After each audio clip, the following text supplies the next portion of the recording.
Football, football, football. It's back, baby. This is what we've been waiting for. It's finally back. It's funny. You don't realize how bad preseason is until you see actual football. Bad. And I was just so excited to try and watch as many games.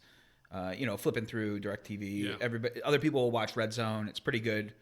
But I love how storylines are constantly evolving. Players are not going to be guys you can believe in. And then you're going to find the other hidden gems that just popped up. It'll all turn to shit next week, and it'll be a whole new story. So many players either putting themselves on the map or removing themselves from the map. And that's not even going into Antonio Brown. I don't think we have to get into any of that until the we don't need to talk about Antonio Brown. But yeah, I know why you don't want to talk about Antonio Brown. No, I don't even care. Did you see them play without him? Yes, we'll get to that. But yeah, game by game, it's just there's storylines at every team, which is awesome. For the NFL, there's been years in the past where teams have you didn't care. And it sucked for fans. Like if you were a fan of a certain team, it was terrible.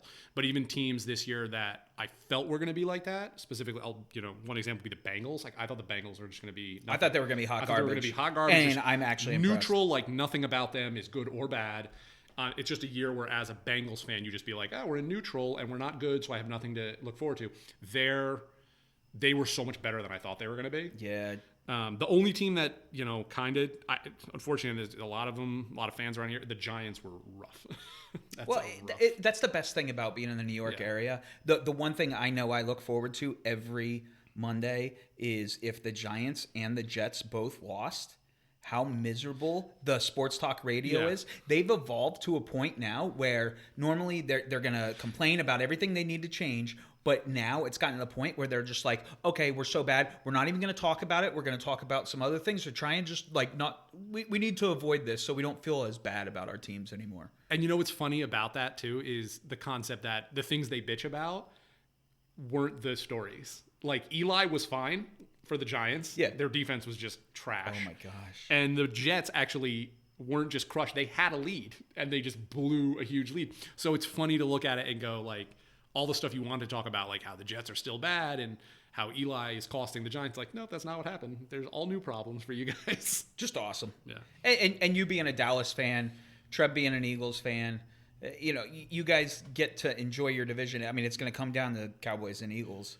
Yeah, the Redskins looked good to the Eagles, but it was like when the Eagles were done playing around, they just put their foot on their throat. Redskins look great for speculative plays. Yes. For in Dynasty redraft.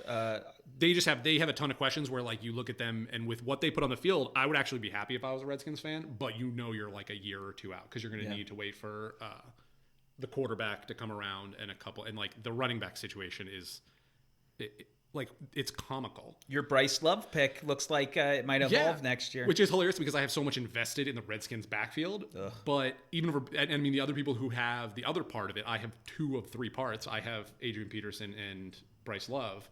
And then the people that have Darius Geis, what is Darius Geis at this point? I don't think we're going to know yet.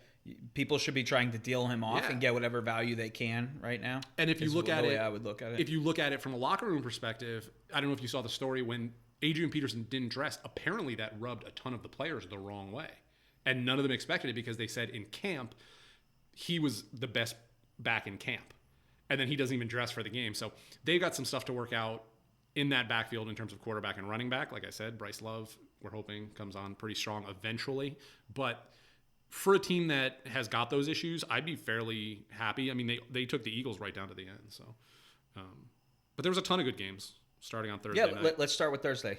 Thursday, Packers-Bears. Packers win 10-3. That game, open season. That game was the epitome of, from what I said before, where I was like, oh, cool, football's back. That was like a preseason game. It was horrible. Yeah, it was bad. And that's mainly Mitch Trubisky. I think he is garbage.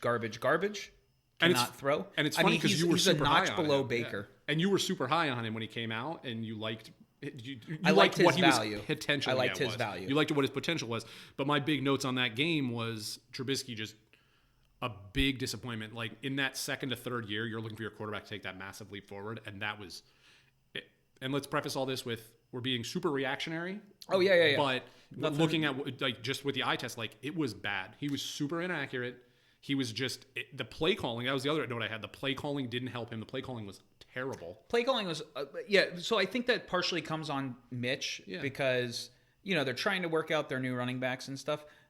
It's so funny because I think back to last year, and I heard who's the coach? What's the coach? Nagy, yeah.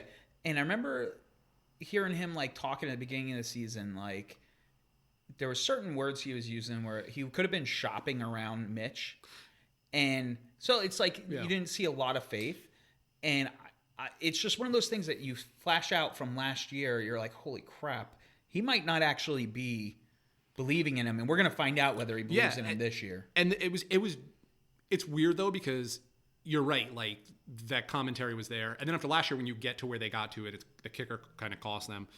You kind of go, oh, our quarterback's enough, because the quarterback wasn't the reason we didn't make the Super Bowl.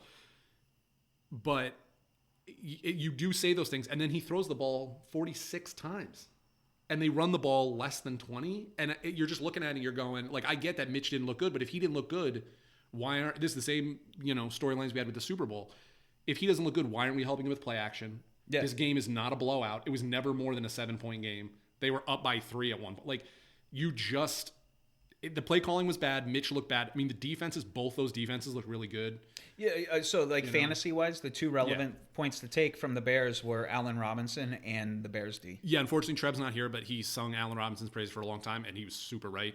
And if Mitch Trubisky struggles, that is his security blanket big time. He will go to that all day. The running backs were really confusing. It's also interesting because Trey Burton didn't play because of his hernia, groin, whatever stuff. Shaheen's not a viable tight end. He dropped the only balls that went to him. And we'll find out like what Burton actually adds if he's recovered, stuff like that. And the other receivers, Cordero Patterson, it seems like he's right back now that he left New England. It seems like he's on another team that doesn't know what to do with him. Yeah. So he ran the ball once and had one catch. Their other receivers are all kind of middling. They're not, I have Taylor Gabriel. None of them did anything. Yeah, I'd be super disappointed trying to own any other Bears players right now that are not running backs, Allen Robinson. Or defensive players. I mean, their defense is, Khalil Mack didn't have much of a game, but he was wrecking the backfield. Their defense speaks for themselves. It's one of those games where you go, it's a shame. Like, if you have him, it's not reason to freak out in an IDP. He was so good, he just didn't get there. And Aaron Rodgers didn't have a good fantasy game, but that was kind of projected because of the Bears D. Yes. The one thing you kind of did see with the Packers, which was nice, was you did see a clear depth chart in terms of their receivers. Devontae Parker is that solid one. Devontae Adams. Devontae Adams, sorry. Yeah, Devontae Parker's not the one. MVS Marquez Valdez-Scantling is the clear 2.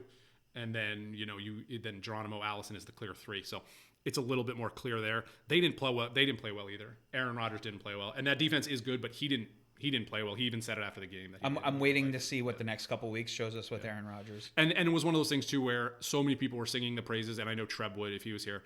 The Green Bay defense did look really good. I don't know if that was the Green Bay defense or the Bears offense. I think it's a little of both. I agree. But that was the Packers-Bears game. The first game on Sunday was Rams-Panthers. Rams win 30-27. That was a close one. Yeah, a lot closer than I think a lot of people thought. And I was watching that. There was not a lot of old school cam action. No. This might be the way of the future. Yeah. I don't know if I want any shares. So that game is interesting. Other than McCaffrey, I don't know if I want anything to do with a lot of those players, actually. Yeah. I don't mind DJ Moore, but even DJ, so I have DJ in a lot of leagues. He saw way less of a role than I thought he would. Gurley, you get a little bit more clarity there, but then Darrell Henderson didn't get anything, so you don't know where the handcuff lies. Apparently, it's the other guy, Malcolm Butler. If Gurley got those touchdowns or one of those touchdowns, everybody would be singing praises about Gurley right now. He actually had a decent game. It's just he only had 12 touches, so clearly they're going to be on some kind of snap count. I did take away that, the Panthers had issues. I didn't think the Rams looked nearly as good as they looked last year. I thought it looked a lot of and people will say Super Bowl hangover. I thought it looked a lot of the same where they didn't look sharp. Jared Goff got paid. This doesn't look as good. In years past, if you had Cooper Kupp, if you had Robert Woods, these are all viable options. So I think he's got the weapons. Yeah. I don't believe in Goff as much. O-line, offensive line has got to be the issue. Yeah. Whitworth is another year older at left tackle, and he looked okay, but there's some change out there. The other thing too is the Rams defense was surprising good last year. Like they gave up points, but they came through when it mattered. They didn't. Aaron Donald was non-existent in this game. Like same. Was he just double teamed the whole time? Not really, because Dante Fowler and the other DN, I forget the name escapes me. They both had sacks, so they were spreading around. He was getting double teamed, but he's just non-existent at this point. So he's a tough one to have because he's going to, even if he is double teamed, he's going to draw it all the time now that Ndamukong Suh's not there. They let go, their linebacking core is a bit softer. Their secondary, Weddle immediately got hurt. They're not as, like, I remember last year, right when they came out in the first game, it was like, oh, wow. Boom, boom, like, boom. This is really impressive. And, like, what Sean McVay is doing is really impressive. It's almost the reverse of that where I'm just like, oh, wait, we've seen a lot of this, and I'm not as impressed. At the same time, I think this can partially be Panthers' defense, too, Yes. because they got upgraded. Yes. These were two good teams. I can see both of them in the playoffs. Oh, for sure. So we might not have seen and that's the thing optimal Rams offense. The first two games, and other games are going to be like this too, is you do get the feeling that it's week one. Like I said, those two quarterbacks didn't play at all. Cam, I'm heavily concerned though. Like this Thursday night game, playing against shitty Tampa Bay, like that's the big. Yeah. We're gonna find out whether they're throwing or not. And Cam, I don't know if you saw the post-game press conference. Like he's pissed and he doesn't react well in those situations. But they're talking about. It's funny. Like at what point do we not consider? I guess what is Cam Newton? Is he an elite quarterback? Is he a middling quarterback? Is he not a good quarterback? The pressure's on him. We've seen every version of him in the last couple of years. Like he's the third best quarterback in that division. I think I heard that today. Like the only one worse than him is Jameis. Matt Ryan and Drew Brees are both getting older. But like you would have thought he would have passed them at some point, and he really has just been that same guy. I wouldn't be surprised if he implodes on the field and in press conferences with him supposed to be getting a contract coming up. Yeah. This we might just see the biggest blow up. I mean, the one thing with them is their defense is still really good, and McCaffrey, like DJ Moore's good, and their receiving core is not bad. Curtis Samuel's not bad, and Christian McCaffrey is just a phenomenal weapon to have. I think a lot of the weight for me this week, because I see Tampa Bay coming in trying to make sure McCaffrey isn't the problem. And I think then you're going to have to throw the ball, and we're going to find out about DJ Moore this Thursday. It'll be very interesting because they're going to have to feature those other guys. Because if you watch week one, you would go, okay, the guys with the most touches at the end of the season are going to be Christian McCaffrey, Saquon Barkley, and Alvin Kamara, right? Those other teams, like they tried to bottle up Saquon Barkley. You can't really do it. Alvin Kamara, there's so many weapons behind him that it's hard to do him. Christian McCaffrey's the one where their teams are going to try to put it on Cam and be like, no, we're not going to give you McCaffrey. Beat us with everybody else. So it'll be interesting to see. Next game would be Redskins, Eagles. Eagles squeak it out, 32-27. Carson Wentz looks good. He looked good, but that's not the knock on him. It's the whole They were season, down right? 21-0. Is that right? Yeah. And I said the Redskins surprised me. Like when they came out, they looked a lot better than I thought they would look. You thought when Alex Smith went down last year, they never really dealt with the quarterback, short of getting one in the draft, but being like he's not going to play right now. And not knowing what Darius Geis was, not knowing what your quarterback situation was, not really knowing who your receivers were, 27 points against that good Eagles defense is surprising.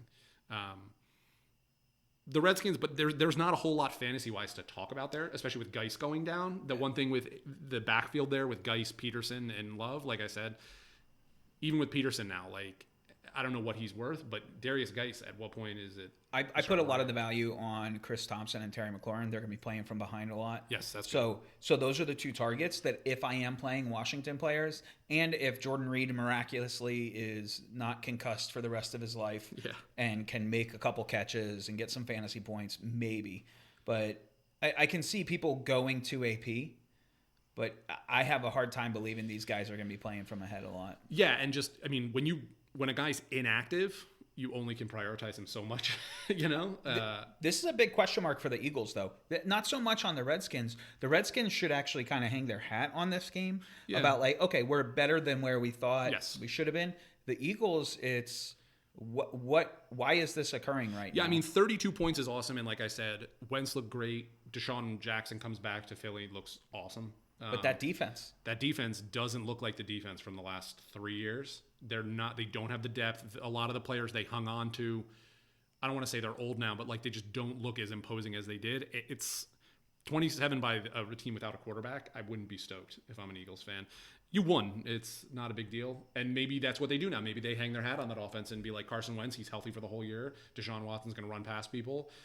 They're clearly loaded in the backfield because they couldn't decide which back they wanted to feature. Well, the good news is Miles Sanders and what's his face, Darren Sproles had equal carries. Yes. So which is surprising that Sproles had that many carries, but having those weapons and that depth in the backfield, hopefully there's enough to go around. I think that whole offense though can be contingent now. If that defense isn't as good, can Carson Wentz stay healthy? I'm just hoping redraft, if Sanders doesn't have a great week this upcoming week, that people overreact. People lose faith and they want to drop him, or you can trade for him cheap. I'd probably be targeting him in a redraft for this year. Yeah, I mean, rookie running backs are funny. It takes a little while to get going for some of them, and some of them are much faster. Like you look at Alvin Kamara's dividends, super fast. Look at somebody like Derrick Henry. It took him over a year and a half to kind of finally start paying dividends. So it depends. Talking about, if you're ready to go to the next one, talking about rookie running backs, the Bills-Jets. Jets blow that game. Only bright spots, those young quarterbacks still look pretty good, though they're not bad. I don't love either one of them. Yeah, I don't know enough yet. I mean, we're going to find out. This is year 2. Exactly. Yeah. So you really get to see what development occurs. Josh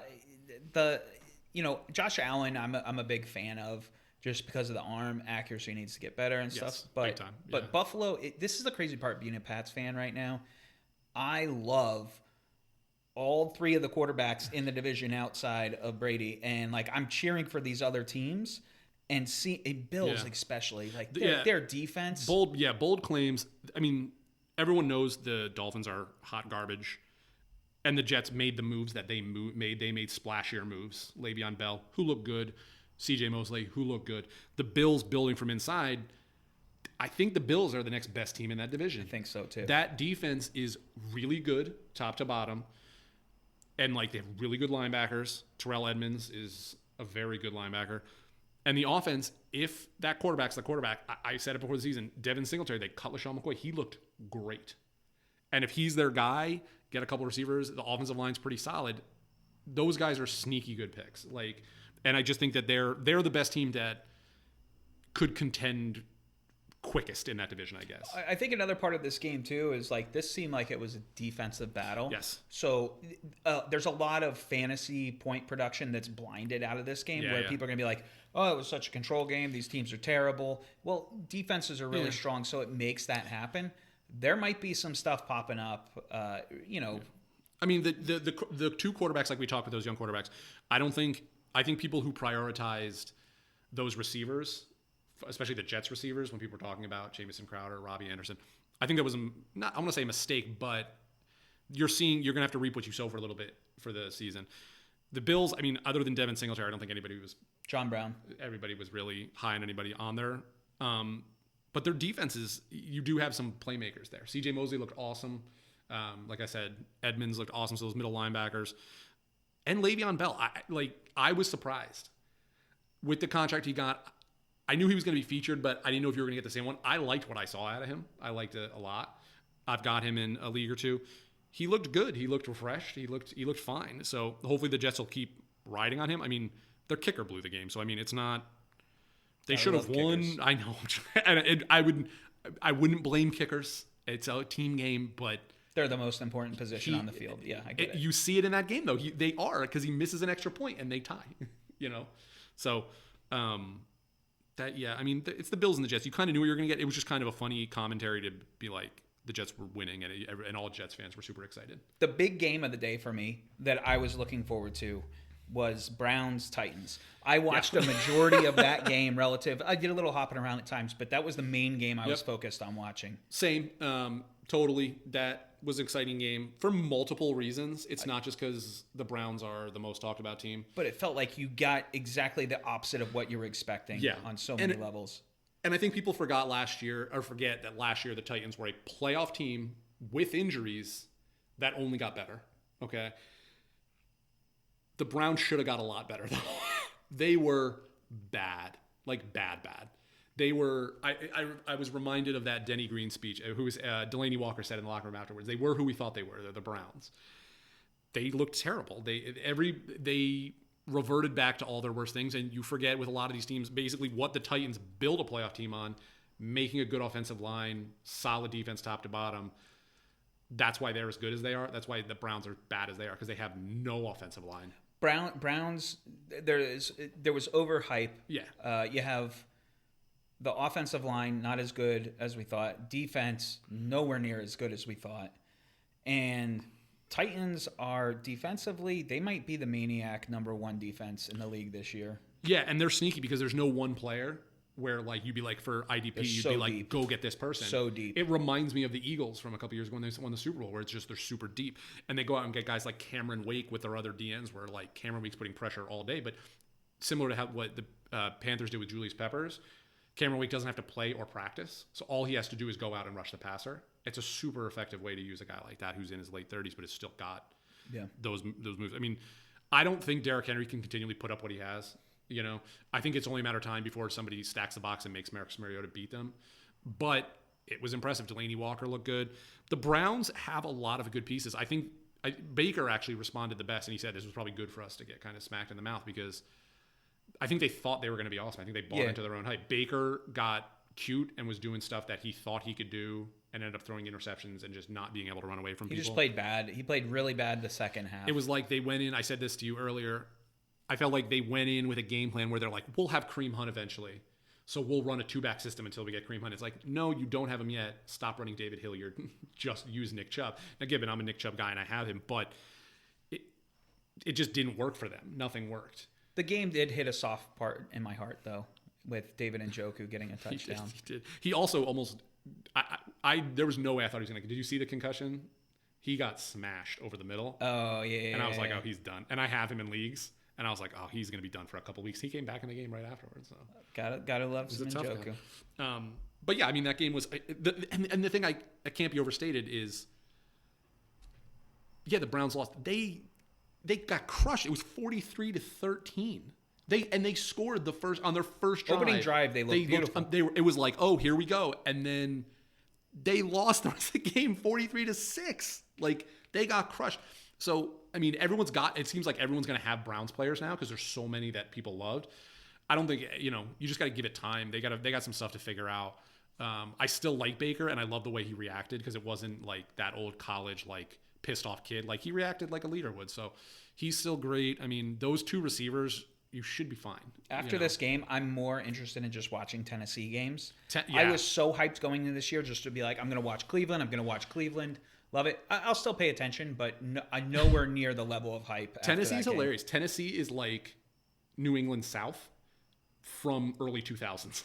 Yeah, but I think that I mean their defense is. But in the early 2000s, that's what the Patriots did, right? They had that sick defense, and they just ran the ball. So when Brady came in early, they were just a running team with awesome defense, and it seems like Vrabel built that team the same way. They're better this year. Like they're surprisingly good. It'll be interesting, and that's the type of football like a football player loves. I think that's why you like it so much. It's smash mouth, huge. Their offensive line is huge, and Derrick Henry is bigger than most linebackers. So it's like one of those things where like this, when I played, like this was the way. It's the violence of the hits, and like I'm gonna overpower you. And then by the end of the game, if you're still in it, you're probably gonna fold. Like, and most teams now in the NFL are mostly prima donnas, so they are going to fold. And with the way the NFL's transitioned to the whole secondary, like linebackers all trying to get smaller and quicker, you're going to get punched right in the mouth. And that's if you have Derrick Henry, you should be totally stoked about that, because you look at New England. New England ran nickel the whole game. Teams are running nickel all the time. Less and less linebackers, smaller linebackers, and Derrick Henry's just like they can't tackle a guy like that. It's the same reason Saquon and Zeke, are being successful. They're big backs. Yeah. It's why they're kind of coming back. That position is kind of coming back. But Derrick Henry is the biggest of them. So we'll do the quickest review of a game right here. Go ahead. Cowboys, Giants. Yeah, Giants. Yeah, Giants. The Giants are bad. The Giants, unfortunately, for Giants fans, their offense is okay. I think the overreactions with Odell stuff, like if you look at their offense, I really don't think it's that bad. Saquon's a monster. And Eli's fine. Eli's okay. And their receiving core is, yes, with Odell, it was probably one of the best receiving cores in the league. Without him, it's still middling. Like, it's still Sterling Shepard, Cody Latimer, and when they get him back, Golden Tate with Evan Ingram. That's not bad. Yeah, their offensive line is better. So I don't mind if you get like Evan Ingram's going to be a point producer. I mean, Saquon, of course. The problem is it's Eli. I'm sorry. Eventually, yeah. I mean, eventually, I'm just saying in terms of fantasy value. I'm not saying pick up Eli. I'm just saying for those guys. The problem with them is they're going to be with the biggest issue, I guess, would be Saquon. They're going to be playing from behind all the time. The defense is so bad. I can't remember a time when I saw a defense that bad. I can't wait to see, elite Eli just flop and turn into delete Eli. Eli played well. And I'm a Dallas fan. Eli didn't look bad. You know who looked really bad? Daniel Jones. Oh boy. He looked terrible. Given it was 6 plays total, but he didn't look like he was comfortable. And then he fumbled, which he had issues with at Duke and in the preseason. My immediate reaction would be like, oh man, that kid needs more time already. So if you're a Giants fan, I don't think you're expecting anything this year. My bigger concern would be you could turn that offense around in less than a year. Next year, their offense could easily be good. That defense has deep 3 years, 4 years problems. Rebuilding. There's no player you should want in IDP. There's no, Jabril Peppers maybe if you're short on safeties, but I don't even think him. They're so bad. They're so soft. It's what I'm looking forward to week 2 so much because we're really going to find out a lot about Josh Allen when the Bills face the Giants. This is the defense that you're going to truly find out what quarterbacks can pick apart. Yeah, maybe that's a good way to look at it. That not for the Giants, but for other teams. Yeah, not for the Giants, but the litmus test in fantasy for other people. It's this is the lowest common denominator this year. Can you do well against? And if I don't like the performance, let me try and move on from this guy. But yeah, if I'm a Giants fan, I'm looking at it. I'm going, okay, your offense can be good, especially if Daniel Jones produces. Eli clearly is going to get transitioned out this year. No matter what. Even if he plays well, he won't be for that team next year, I don't think. And Cowboys were good, blah, blah, blah. Okay, so let's go on to the Cowboys next game. Were sick. Oh, one thing. Hopefully, if you have him, you're excited about it. Michael Gallup was a sneaky good find in most leagues. Most people weren't prioritizing him. He was sick. But I'm going to put it, even as a Dallas fan, I'm going to put a huge asterisk on all those Dallas players. The Giants defense was that bad. Giants defense. We have no idea. We don't know. We don't know yet. It's the Giants D. The next game would be Falcons-Vikings. Man, this was rough. I was invested because a lot of my DFS, I had a lot of Dalvin Cook because of value. He was the best value DFS. But, man, that was a nightmare for Falcons fans. You got to feel for them because I was extremely confident going into this season that, okay, they've corrected their offensive line issues. And they're gonna be scoring. They're in arenas for a nonstop amount of the season. It's you don't know what happened. And I said this early last year, which I thought it kind of corrected.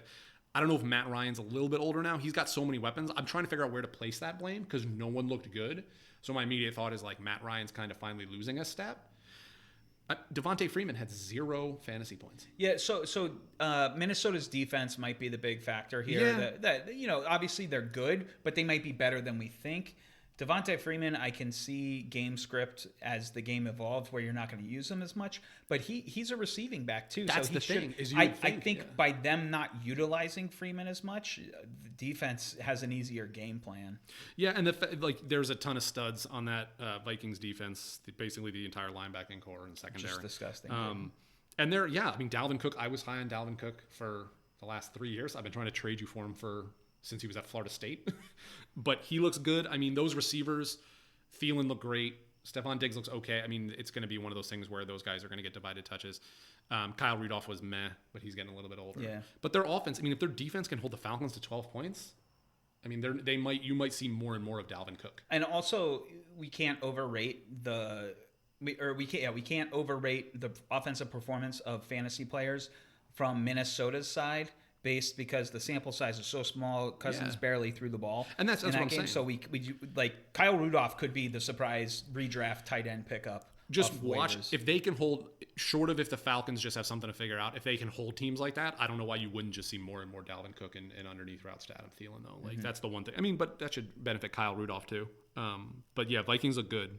They look like one of those teams that everyone kind of overlooked, and 2 years ago they were probably the best team in the NFC. So if they can get back to form and Dalvin Cook can stay healthy, that can be Minnesota Green Bay, big game coming up. I drafted Rodgers in a couple of redraft leagues, 7th round value or whatever, and I've started the backup last week, and my backup QB last week, and I'm thinking of doing it again this week.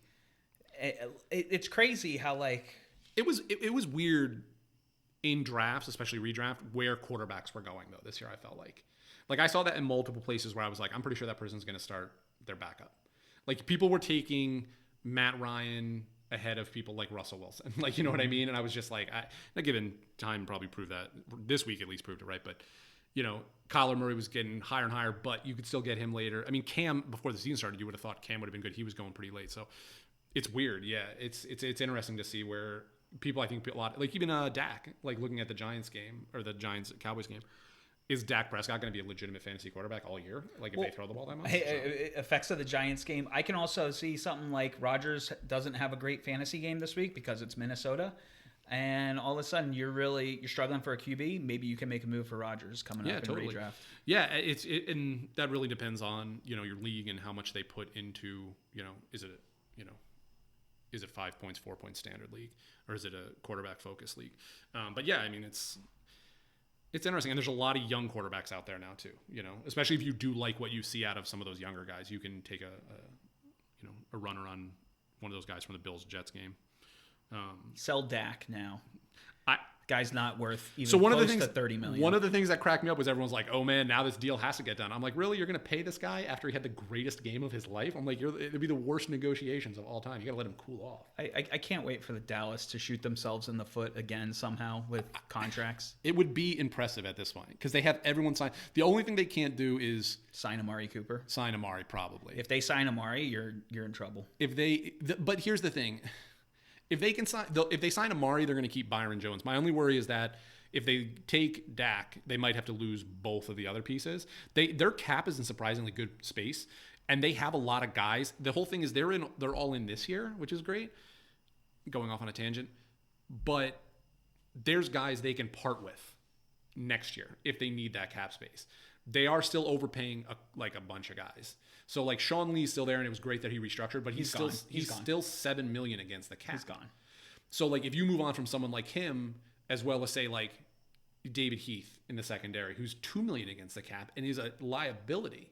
Okay, that's 9. Now you have your space for Byron Jones. You know, then I mean they right now I think they're 11. They have like 11 to 20 open against the cap. So they do have some work to do. They could conceivably keep all 3. I don't know how they would. And if they want Dak, I think they're going to have to let go of Amari. And I think with Michael Gallup playing as well as he is, I think they might be okay with that. I think this is a true testament of like Dan's fandom for the Cowboys. most fantasy fans don't give a shit about salary cap, can't even speak it. But at the same time, you know, they'll know 1 or 2 main players. Dan will give you the exact details of all the contracts. Yeah, I know I know pretty much what everyone is against the cap. Like I know that next year they have to move on from Sean Lee, which is unfortunate, Tyrone Crawford, David Heath, and Jason Witten. Like those 4 players can't be on that team next year. And I think I picked up the safety. Yes, from the Cowboys. Woods. Yes. He's for trade, Dan. I know how much of a Cowboys fan you are. I have 3 young safeties. They're all fine. I can't. And I have Zeke. That's the most I can. I can't have too many Cowboys or else I'm too invested. I thought I was only ever going to have 3 safeties on my team. And with 2 of my guys going to IR immediately, I have like 5 safeties on my team. And it's the worst feeling in the world. Yeah, it's not great. You're just hoping for passes defended. My dad was like, "What's wrong?" Because I freaked out because Darryl Savage, the new kid in Green Bay, defended a pass and like knocked it down, and I was like so excited because it's points. you don't want your Love it. You don't want your flex DP player to be your safety because you're just rooting for stuff like that. All right, back on track. Next game would be Ravens Dolphins. Yeah. So Ravens win. This is kind 59 to 10. I don't know. I think if all my redraft defenses are just whoever the Dolphins or the Giants are facing. And offensively, I got a feel for Miami fans. 2 big storylines out of that game. Lamar Jackson. Hopefully you're not in a league with Andrew Trebbing because he has him in every league he's in. Second storyline, are the Dolphins actually tanking? No, so I don't think they're tanking. I just don't think they have the talent. But they parted with a lot of that. Like I guess I don't mean tanking in the classical sense of like we're going to lose games on purpose, but tanking in the sense of like the movie Major League, where she loads the team with a bunch of subpar players, so they automatically are supposed to lose. Yeah, but with the amount of draft picks they've gotten, like, I'm sorry, if you can trade any player and get 2 firsts plus stuff out of it, you have to do that. That's immediate long term. It's the greatest move. So as a fan of like seeing GM moves, I was blown away by Miami's move. I appreciated it so much. But like, they're just you're in a spot this year where your team's not going to be good. And I think this is the players. Obviously, the news came out that players are so disappointed that they want to be leaving Miami and their agents need to deal them off somewhere. But the reality of the situation is, their team's worse than they thought they were going to be, and they just don't want to deal with the grind that Flores is presenting in New England Southeast or whatever. Yeah, I mean, offense, defense, you don't want in fantasy at all. I don't think you want any Dolphins player. Jakeem Grant. Yeah, and Kalen Balazs, I guess, and hope for the future. Well, I think so. If they're going to be playing from behind a lot, they're going to be throwing the ball. True. Albert Wilson is a little bitch and gets injured so easily. And so you have Devontae Parker, and Jakeem Grant's going to be just doing underroutes like crazy. Yeah, their offensive line though is so bad too now that they've moved on from Tunsil. Quick throws to a little slot guy. Boom. Perfect. I'll concede that point. The Ravens, on the other hand, a lot of weapons. Like, I guess it really depends how much you put into like Lamar Jackson was amazing and how much like that defense is so bad. Some of those touchdowns, his receivers just ran past guys and they were just like, no, there he goes. I can't wait for next week for Lamar Jackson to be like 5 fantasy points total. Yeah. And just, this is the best part about week ones is week 1, we just get so excited. The world is totally changed and it's going to be one way. And you're like, no, it resets back to normal. Not taking anything away from him. Like, those passes were on a dime. They were good passes. It's just the guy, like, they were easy reads. Your rookie receiver, they weren't tight windows. No, he's running past safeties that are watching him run by, and he's just throwing it as far as he can. So I like it. Mark Ingram looked great, actually. Mark Ingram had a nice focus in that offense. I'm a little disappointed in Hayden Hurst. I would have thought he would have had a higher focal point. I don't know if that was just the points scored, so they didn't need their tight end at all. I like that Mark Andrews was involved, but it was RG3 threw the touchdown. So like, people are getting kind of blinded on Mark Andrews' value right now. He's for trade. And I think the other thing that stood out to me from the game was what's the other running back's name? Gus Edwards? Yes. Yeah, so like he got a significant amount of carries too. It's tough. That game is so hard. Their second, it was like a college game. Their second team was in the second half, like early in the second half. So it's like you're going to see a lot of false numbers in that game. Yeah. Where, like you said, like Gus Edwards gets a ton of carries, Mark Andrews gets a ton of touches, and it's just one of those things where you're like, is that realistic, or were they so far ahead that they put the B team in? I hope Hayden Hurst is like a hit. I don't know. I just thought he would have way more touches, and I don't know if it's a product of the fact that the Dolphins secondary was so bad that receivers were just running past them. So there was no reason for Lamar Jackson to throw underneath to his tight end because he could just throw it 40 yards downfield. That game was so weird that I don't know what to take out of it. Like, yeah, you like Lamar Jackson, but like, it's ridiculous. Like, there's no way to know. There's no way to overreact. Everyone's going to overreact and want all those Ravens players, but that's a weird game. Nobody in the pros should win by that much. I can't wait to see what else gets cleaned out of Miami out of this. It'll be interesting to the point where this is the whole thing is like, when you go to that idea where you get rid of all these players and try to accumulate draft picks, it's a fine line between accumulating draft picks and becoming so bad that you can't recover. Because the Browns had 1 million draft picks for 1 million years, but they still were terrible because they couldn't. You're not going to hit on all your draft picks. You're not going to be the Patriots where every year you're going to get 11 draft picks. Even they're only hitting on 6. They just have so many. So it's one of those things where it's that tightrope walk for a GM of, all right, get a ton of draft picks, but you have to be good enough that like when you take those 11 players, you're a good team. I have an idea in my head that I think would be quite enjoyable for football fans. And I can see the Miami Dolphins drafting their quarterback next year. This seems like the obvious point of it. Then Josh Rosen gets dealt to a team that can't lock up their quarterback because he wants too much money. You know who the team is? Yeah, it's the Cowboys. Oh, it's so amazing. I would love for Josh Rosen to be on the Cowboys. Yeah, but the thing is it'll be fine because they have their offensive line is in. We're just gonna keep talking about the Cowboys the whole time. I have no problem with it, but Josh Rosen listeners are gonna be irritated. No, I mean, I don't know. I agree with you. Like, a ton of draft picks is cool, but like, when you look at how shallow they are, they 11 like if they have 15 draft picks, it's not enough to fill the holes they have anymore. Yeah, but to deal off a left tackle that's not happy and is going to be done there soon anyways, and you get two firsts out of it. And that was a good I trade. was blown away by that move. That's probably the best trade I've seen in the NFL in a long time. Yeah, that was a good trade. I'm not saying, that's not.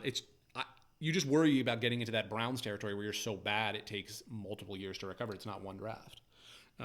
But yeah, that game's weird. I don't know what to do with the Ravens Dolphins. Pretty much throw that out and go. The Dolphins are going to be that bad. With the Ravens, I don't put any stock. Ravens defense might.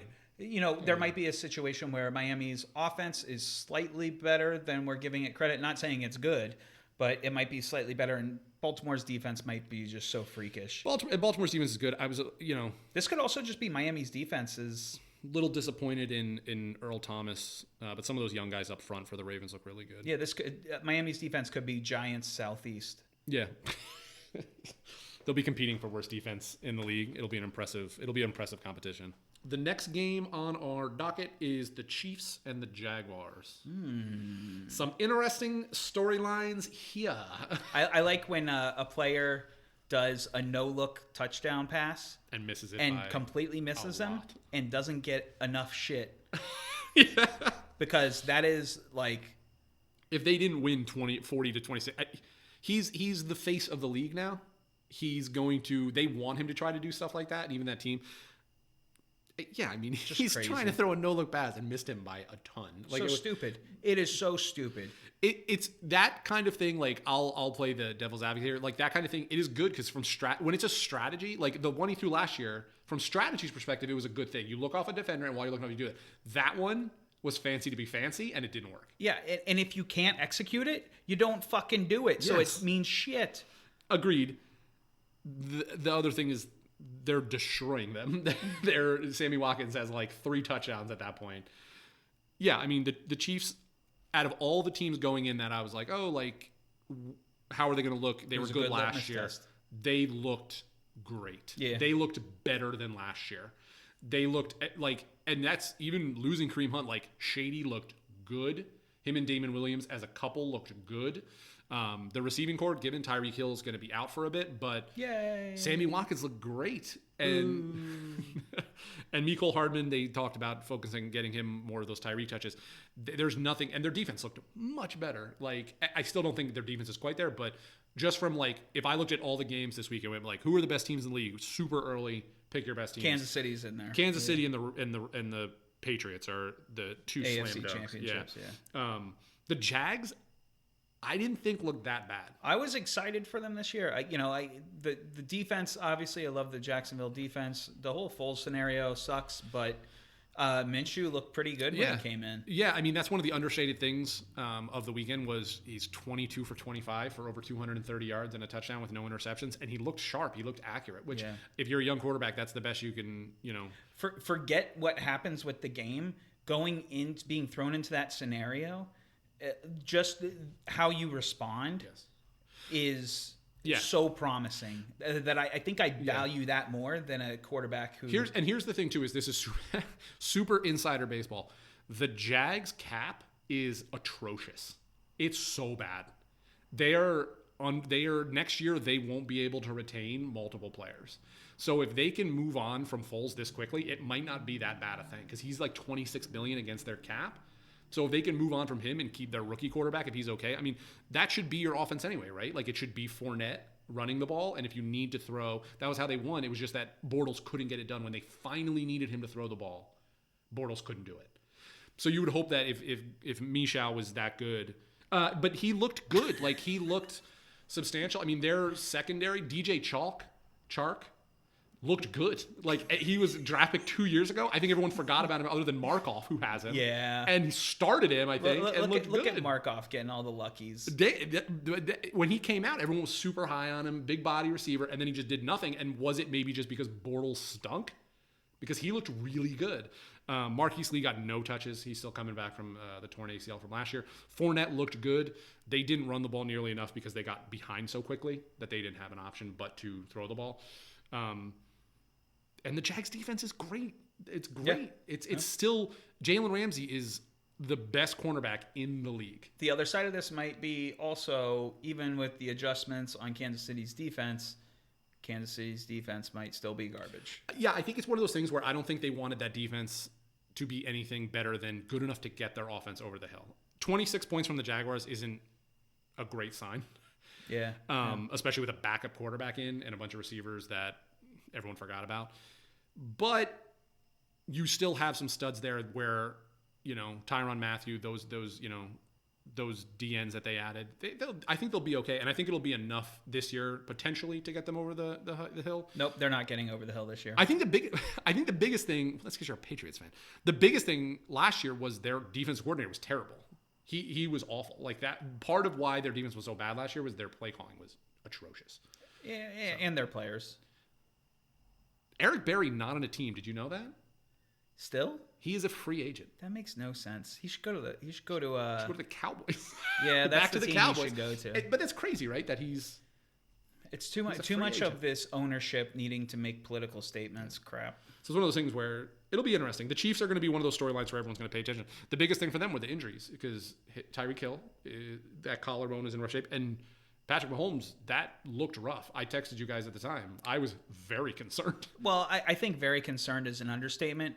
When the text that we get is, "This is so stupid. I don't even have a backup quarterback. That is not what I texted. I've invested my season on this, and look how it just blows up. This is such crap." Not at all. That's a gist. Erroneous. Of what it was. Erroneous on all counts. That's not how that went down. The other teams that looked really, really good this week, if you go to like the Patriots and the Cowboys, which were a bit of a surprise, the Chiefs, I don't think they surprised anybody. Once the Tyreek Hill stuff got cleared up, you're like, oh, this is what they're going to be. The only real surprise out of their offense, and it's kind of a steal, or annoying for Damian Williams owners, but Shady looked great. Going back, he looked refreshed being under Andy Reid and in that offense. That was the big worry was that they moved on from Kareem Hunt, but that backfield seems fine. Yeah. Seems fine. So that's that game. The next game would be Colts-Chargers. Andrew Luck is not playing for 15 more years. Andrew Luck did not pull off the 15 years that Ross predicted, 14.8 short. Brady is still playing longer than Andrew Luck. Do you know that Tom Brady played, they said this during the game, Tom Brady, total tangent from the Colts-Chargers, Tom Brady played against Devin Bush, the linebacker for the Steelers, and his father. It's pretty awesome. Is that not the most ridiculous stat? Well, how old is his dad? He's young, but it's still insane, like that he played against a kid and his father in the same career.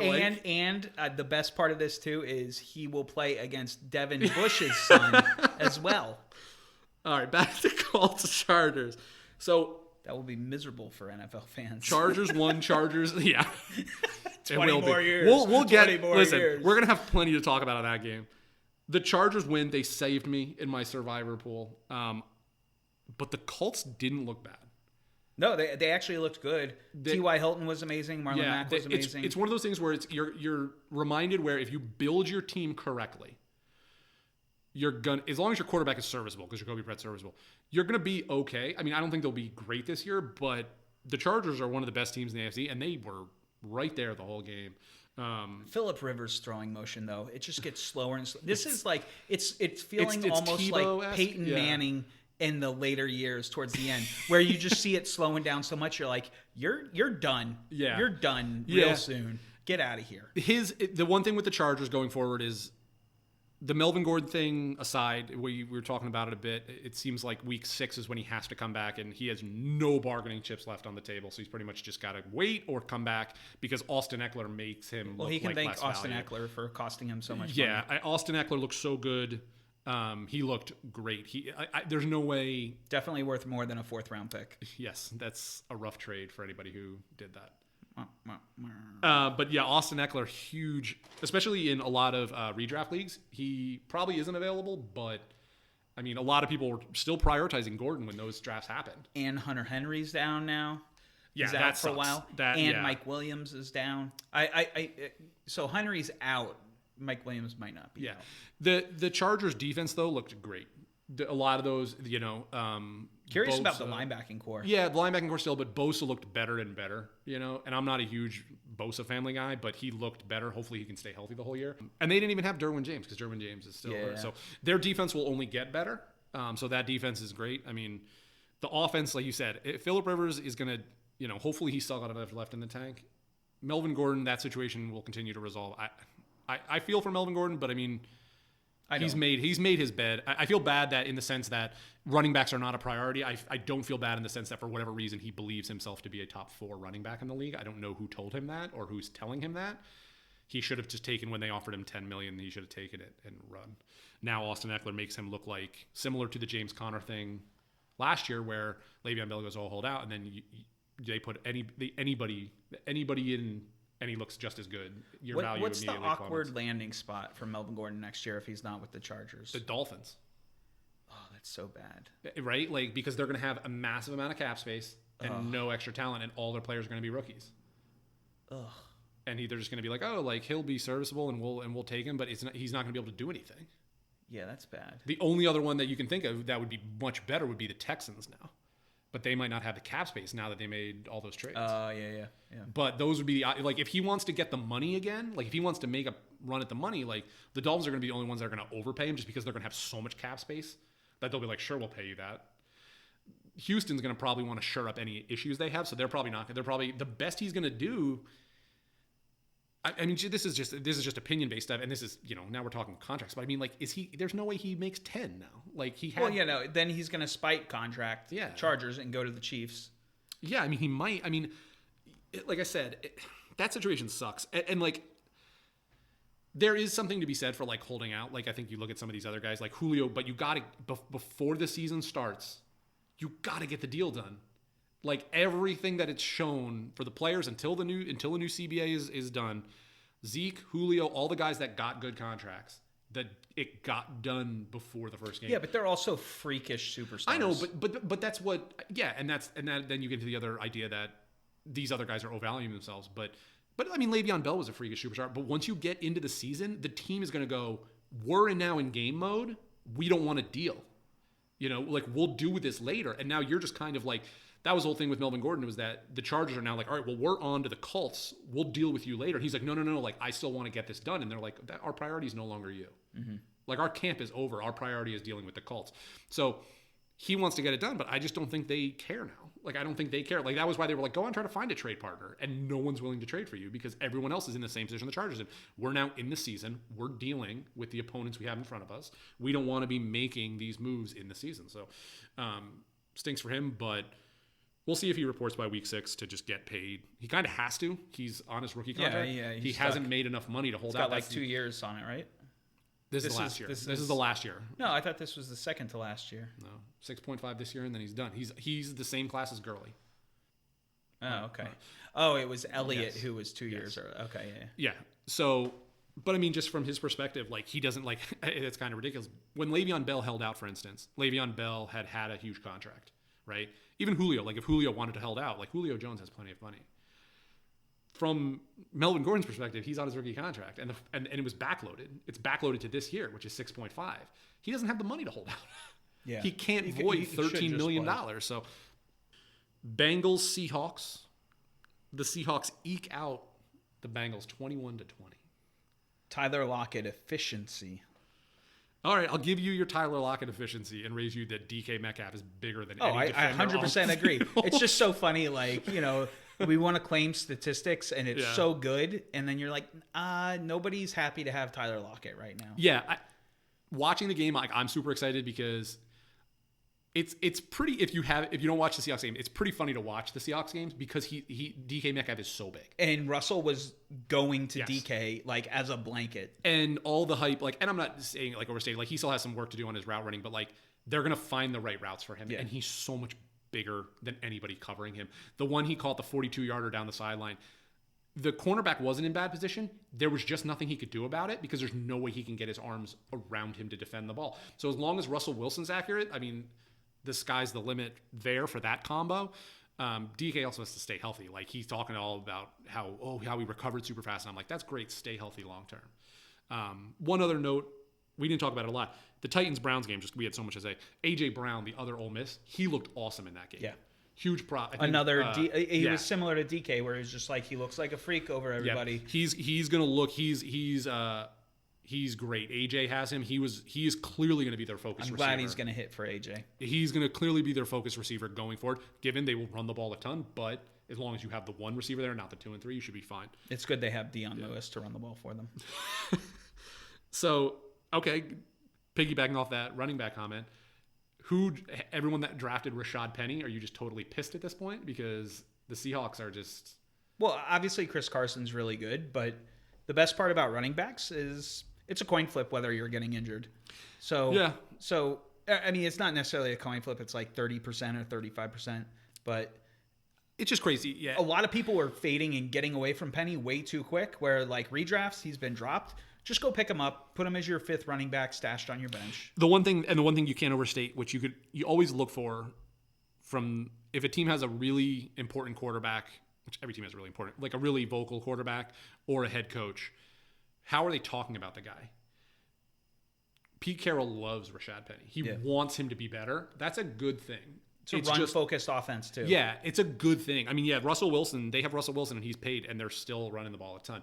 So you would hope that eventually they would find a spot for Rashad Penny. It's just disappointing at this point, though, if you do have him. You would hope at this point you'd be like, same thing with like kind of Darius Geis with the new injury. It's like, man, like some of these guys you want to start paying dividends pretty quickly, especially on running backs where, like we were just talking about, the shelf life is short. They can move on quickly. You find a guy like Chris Carson, and all of a sudden it's like, oh, we don't need him anymore. I can also see, like, with Penny, you know, if he scrubs out this year, the owner definitely would, you know, I mean, it's a really extreme buy low, but if you can get it, because if he's not going to be on the Seahawks after another year or two, or he gets dealt away somewhere, he could be big rewards. Yeah, yeah. The other big swing up, John Ross. Yeah, so, you know, this is the crazy part. Like, I was the John Ross owner for the past couple years. You know, you get sick of waiting on a receiver. I had waited on him for 2 years and nobody was giving anything. So I kind of just dealt him away for like nothing to mark off as a splash in or whatever last year. But this is amazing when a whole new offensive scheme comes in and reboots and goes, he's really talented. Let's show everybody what he can do. And people are going to start being John Ross truthers now. Yeah, it'll be interesting. They're when they get AJ Green back, it'll be one of those situations where they have a lot of weapons. Yeah, just between Boyd, Green, and Green. And the two. I mean, Tyler Eifert will eventually get hurt, but CJ Uzomah is a good tight end. Joe Mixon's a good running back. They got a surprise, like for just knocking on the Bengals, and Dalton looked really good. Bengals were the biggest surprise of the weekend. And that's the whole thing I would have thought, like, if you were like, tell me your top 5, like who are the bottom, who's getting those new quarterbacks coming out of the draft. I would have been like, oh, the Dolphins, the Giants will be high, but they won't take quarterback. But I would have been like, the Bengals are going to be bad. That before this like they're going to be replacing Andy Dalton this year. And then I watch them and I'm like, nope, they're going to stick with Dalton. They're going to be that whole like thing where their fans are going to be pissed because they're going to be like 8-8 or like 6-10, and they're not going to be bad enough to get a really high draft pick. Like. They'll get. I don't know what they'll get next year. It'll be interesting, but yeah, they look really good. The Seahawks look good. The Seahawks defense is still like super solid. Mm-hmm. Clowney was a game wrecker. He paid immediate dividends. That was another trade, Houston. That was a disaster for Houston. They traded Jadeveon Clowney for like a 4th round pick. Just crazy. Like you gave up all those draft picks for those other guys, and then gave away Jadeveon Clowney. Like, and Seattle's nuts. Like happy to do that for a 1-year rental. Yeah, and like I love JJ Watt. I'm the biggest JJ Watt guy, but like he's a bit older. Like he's not getting through the double teams. And Jadeveon Clowney he was wrecking stuff. Like he had a sack, a fumble recovery, 4 tackles. But if you watch the game, he was in the backfield constantly. So he's, for IDP, for D lineman, he's awesome, and he looked great in this. And Bobby Wagner's still Bobby Wagner, of course. The weird thing too is, and then you get into this weird tangent. So I had this conversation with a couple people. They also have the player that I find to be the epitome of what's kind of wrong with the NFL. So their linebacking core has Michael Kendricks on it, who was cut by the Browns 2 years ago because he was involved in insider trading. Oh yeah, never got suspended. So it's like, and then I don't want to get off on this tangent, but like, what is tarnishing the shield? Because that's such a blue collar crime, but like, it's one of those things where you're like, he should have got suspended at some point. The NFL doesn't care anymore. I'm just saying that's pretty crazy. The Browns cut him, a starting linebacker, because they were like, oh, he's going to get suspended. Seahawks pick him up, and now he's been starting for the Seahawks for like 2-3 years. And it's like, all right, well, that doesn't seem right. But yeah, that game was interesting. Seahawks looked good, but the Bengals really, I think, surprised a lot of people. Next game, 49ers, Bucks. 49ers crushed the Bucs 31-17. This was, I had a lot invested in DFS because it was supposed to be a high-scoring game. I expected a lot more from Garoppolo. Not necessarily, but 49ers offense. And, it was that was a miserable freaking game. Yeah, so what's really interesting is the 49ers scored 31 points, and I'm looking at it and I'm going, how? Their offense looked like garbage. Their receivers. I think their highest reception receiver was 3 receptions, other than Kittle. And I think they had 2 pick sixes, so that's where the difference in the score comes from. Oh, it was Richard Sherman had a pick six. Defense. And they had another pick six, and their D line is filthy good. Like those young kids, Nick Bosa, DeForest Buckner, and I'm forgetting the third one, but they have Solomon a really Thomas. Yeah, okay. They have a Solomon, and then there's another one too that's not. But those 3 were the high draft picks. Their defensive line's really good. Secondary is really good. So, like, their defense is really good. That doesn't take away from the Bucs looked awful. I think we're done on Jameis Winston. I was so happy. I faded the Bucs so hard in redraft this year. Right call. There was so much pro hype going on about everything the Bucs. Godwin looked promising, but all the Jameis talk. Yeah, I mean, he is bad. I liked Jameis, and I was the biggest guy for him when he came out of college. He's a scam artist to me. He's making all. This is what kills me is that he's making all the same mistakes he did at Florida State in year 1. He's making them all exactly the same. He's throwing balls, getting tackled as for picks. Like, he's not throwing balls away. He's trying to force balls. He's making the wrong reads. Like, it cracks me up. Like, it just doesn't seem like at this point. I think as a team, you just go like, he's not learning anything. Yeah, and he tarnished the shield a year ago, and nothing really has come from it. But I mean, like, it stinks. He affects their entire offense. Like, that's the one thing with most players, you can get away with a bad quarterback if the players. It seems like Jameis Winston is affecting that whole. Like, Mike Evans had 2 points. They can't move on as an organization until they move on from him. Yeah, and O.J. Howard had, I think, like 2 points because he had a fumble, but it's just rough. Like, he is outwardly affecting their whole offense, and he just looks bad. I just don't want any part of it. I mean, I'll hold on to Evans and Godwin for dynasty's sake. Running backs, 49ers. Yeah, I mean, the 49ers, I wouldn't love a whole lot about their offense either. I mean, we were talking about this a little bit. I had in a couple leagues and was high on Dante Pettis. The same thing I was talking about with Rashad Penny, where Pete Carroll talks like glowingly, and you're like, like he's going to find a spot for him. Dante Pettis, when you hear Shanahan talk about him, you're like, he hates that guy. He's going to get rid of him eventually. There's so much talk. Like, there is something obviously going on with Dante Pettis that's behind the scenes that nobody's letting out yet, because everybody's preaching is he was the WR1. And I'm not just talking about like Roto World and like websites. No, I'm talking about Shanahan and other people in the organization coming out saying that multiple times. And then it's like, no, we need him to earn it. And then it's like, wait, he's unhealthy and you didn't want to do anything, but then you played him for 2 snaps. So it's super weird, right? Everything's too inconsistent that something's wrong there. So like, it sounds like he's in the doghouse somehow. Yeah, but it's weird because like you look at that offense, and I was never a huge fan of Shanahan. Like when all these teams were going young, he was like a hot commodity because the Falcons were so good. The Falcons had a ridiculous amount of talent at the time when they were good. Like I was going to say I could have called the plays, but I would actually call plays better than a lot of offensive coordinators. Anybody could have called plays for the Falcons those years and been good.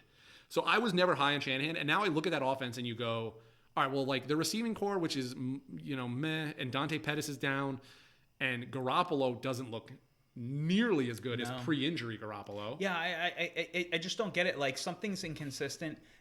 It's either like his reads, or it is because Shanahan I actually believe in. Yeah, Shanahan I believe in. Yeah, I'm not. I just don't like him. But I'm saying like. I mean, he's got. I believe in Shanahan. So something's not right with Garoppolo. It was like when he was injured, he wasn't doing anything. Like he was not trying to get better and studying. Like I don't know, but like something's going on where Pettis. There's either something going on between Pettis and Garoppolo or Pettis and Shanahan. And then everybody else is like, that guy's supposed to be our number 1 wide receiver. So they're all just confused. Yeah. And like I make this joke constantly too. Like, so the receivers are messy. The quarterbacks are messy. The running backs, you look at their running back core and how much they're getting paid. And you go, oh, like that makes sense. And then if you look at the breakdown of how they're getting paid, it doesn't make any sense. Jerick McKinnon's making like $8 million. Tevin Coleman's making like $2 million. And Breda's, I think they're paying him in food from the snack stand. Is McKinnon supposed to be back this year? No, McKinnon is IR. Okay. And now Tevin Coleman is hurt too for a couple weeks. Okay. So Breda, who was the running back one, is playing, but it's like, it's crazy that you have that much money tied up in two guys that aren't even playing. The only thing you want on their offense is Kittle. Kittle's a monster. I don't think anyone saw that coming. And that's the whole thing is like with the receiving is like the one benefit of Garoppolo not being as good and the receivers being a mess is that Kittle was good in getting touches. He's getting more and more touches just because it's the obvious only play. I think Pettis, so this is way too much speculation, but he should probably get dealt away, traded somehow by them mid-season. But for what? He doesn't have any. I mean, I guess if you're a Jets fan, you know that anything has value at this point because apparently you trade a 6th round pick for a player who's going to be cut. Yeah, good job, Jets. Good job, Jets. That's what happens when you make your awful head coach your GM also. That was pretty bad. But what is Dante? That's going to be the confusing thing, similar to all these things where what is this player worth? Yeah, it's. I mean, the talent is there. I don't think he's wide receiver 1 talent. Don't get me wrong, but he's like a WR3 at least. And so teams are going to need that. Team gets an injury or something. Yeah, they could. The 49ers, the problem, I mean, you would think the 49ers wouldn't be good enough and they could be trading off pieces like that mid-season kind of thing. This could also be like partially ego thing. Trent Taylor injured right now. So Trent Taylor was supposedly the slot. They drafted Debo, so that's a knock to Pettis' ego. Yeah. And Marquise Goodwin he was the one before he got there, or the 2, and then somebody left. So I can see Pettis just having an ego about this. I said the receiving core is the one bright spot in that receiving. Debo Samuel looked pretty good. Yeah. I don't think it's anything in redraft to get excited about. But if you're in he's occupied in our dynasty league. But if you're in another dynasty league somehow, if he's available, he looked pretty good. This is where that 11th overall pick that I had this year in the rookie, I took Debo because I had Pettis just in let me protect. Even though I felt terrible after the draft, I was like, this was such a wasted pick, blah, blah, blah. But now it's feeling a little bit better. Not saying it'll work out. No, I mean, it seems like he's a slot guy still, so you don't know how much production you can get completely. But he's definitely the bright spot on that receiving core. Dante Pettis is for trade.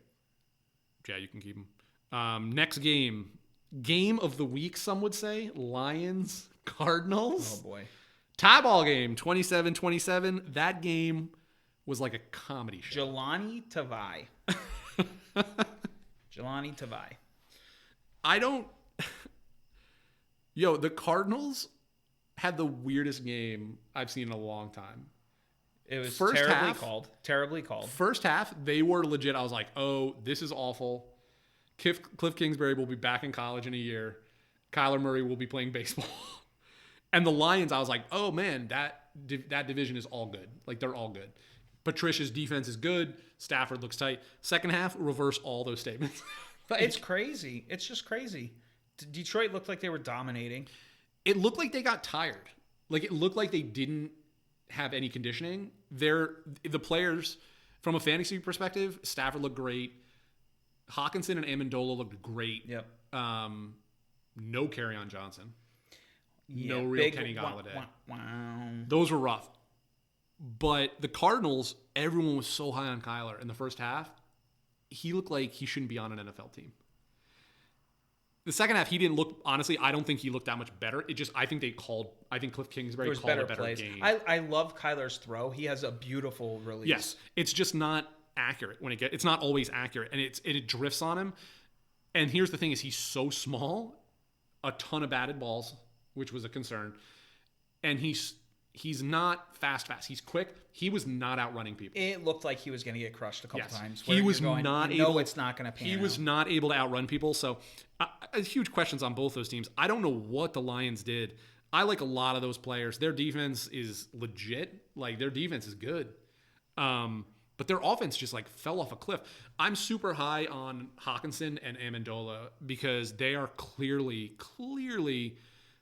the release valves for Matt Stafford. It's the old, Tom Brady, check the downfield read, and then go to Gronk or Edelman. It's the same thing. I think there's a big reason why all the major sources for fantasy football waiver wire ads were just saying Hawkinson's number one. Yeah. Just go get him. You look at the amount of targets Hawkinson and Amendola had combined, it was over 23 combined targets. That's sick. It's insane. Like, he was looking their way. They were his safety valve. I would be concerned if I had Kenny Golladay. I have him in leagues. It was not a deep based offense, and you can put guys over the top, eliminate Golladay. Hopefully they'll deal and they're going to go to Hawkinson and Amendola, but the deeper guys like Marvin Jones Jr. and Kenny Golladay, there's some concern there now. Stafford looked fine. Their defense looked good. They legitimately look like an MMA fighter that has an energy dump in the second round. They fell off a cliff. I think the calling was just, it's one of those, let's play it safe, just close out the game, just give them stuff or whatever. Yes. And so I think it was partially that, but at the same time, I do have to give credit to Kyler Murray. He came back in your first game as a rookie quarterback starting immediately. It's still forget the production, forget any of it. The person who's in that position that's leading stuff, when stuff needed to happen, when plays needed to happen, it went through him, and Larry Fitzgerald looked great. And I was going to say the same thing. What was funny was in the first half, it was super cute, and it was like Cliff Kingsbury and Kyler Murray trying to do the air raid offense. And then in the second half, when they were behind, they were like, how about we just throw the ball to Larry Fitzgerald? It was like, oh, he's still that big with that good of hands. And if Kyler Murray's not going to be as accurate as he can be, we'll just throw it up top. And the kid Bird still looked really good. And it looked like if you complement Fitzgerald with Kirk and Bird, you've got something there. But the reverse, where they were just going all over the field, was just like, this looks sloppy. Yeah. But we'll see how they carry over. I mean, Kyler Murray, that game was the epitome of why people were taking him to some degree, was he's going to throw the ball all over the field. Running, I would be concerned. A lot of people thought they were going to get a ton of dividends on him running the ball.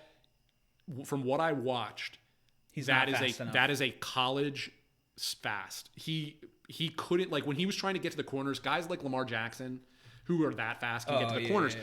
Kyler Murray, and even Baker, because Baker's a bigger guy, he can kind of outrun guys. Kyler's so small that he doesn't have the point A to point B to get away from a guy. He's too small. And that's the thing is if I'm playing against him, this is my big worry for the Cardinals. I'm containing him with my DNs, and then I'm just telling my D tackles and my blitzing linebackers, squash him. Put your hands up. Yeah. Put your hands up and just hit him enough where by the end of the game, he's like, I don't want to do this anymore because he's so small. It's the same thing I was saying for DK, where I'm like, you watch the game and you're like, that dude is bigger than the total defense. The same thing with Kyler Murray, where I was watching it, I'm like, he looks like a little kid. He's so small. So it'll be interesting to see those two teams going forward. There's some likes there. I mean, Larry Fitzgerald's comical. He's so old, but for fantasy perspective, still amazing. And yeah, Amendola and Hawkinson, I'm really Dynasty sell if you can get anything out of it right now, unless you're in win now.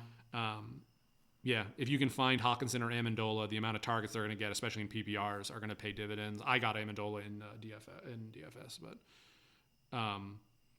next game, go ahead, Steelers-Pats. I'll give you the floor.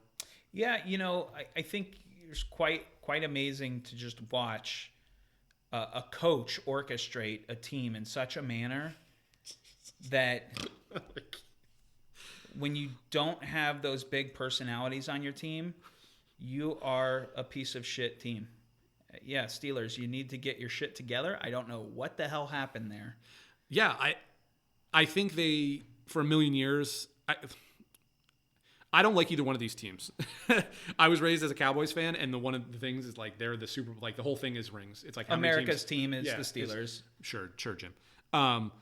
The whole thing is rings. Is how many rings people have. The Cowboys have 5. You guys have 6. They have 6. Pats look like they'll have 7. Steelers look like they could be in for a couple years where. Yeah, the defense needs work for the Pats. For Steelers, Pats defense does not need work. Yeah, Steelers need work on their defense. I mean, but they're at least further along the rebuild. They don't need an extra 2 years like the Giants do.